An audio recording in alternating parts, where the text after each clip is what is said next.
Aya, verse 15. Fire resides in his tent. Burning sulfur is scattered over his dwelling. His roots, verse 16. His roots dry up below, and his branches wither above.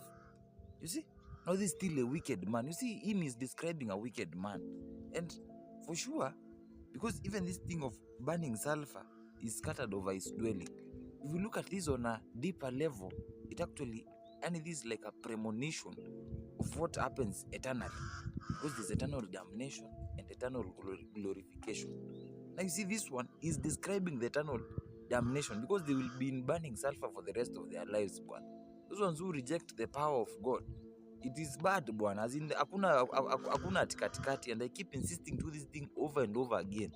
If you are not born again, it is 0%. If you die in that state of not being born again, you go to hell. It is not at a conversation. It is not at something at you can kwa God at God, you know, I really wanted a little more time to think about it. Hakuna vitu kama hiyo. And that is why when you keep insisting this word of God to you, please harden not your heart. Listen to these words and let these words change you, because these words are power. These words are freedom. I'm telling you, for sure. But let's continue. Verse 17. The memory of him perishes from the earth. He has no name in the land. Really, Bildad really had the whole nini prepared. Like, see, anamulika. What I'm looking, what it, any vile naona, ni yani, he has all the gospel of ni mbaya. And this one thing for sure you find even we as people, men of God, and people who teach people this word of God. Sometimes that nitaongea word kukuogopesha hell. Like sometimes it's like a hellfire.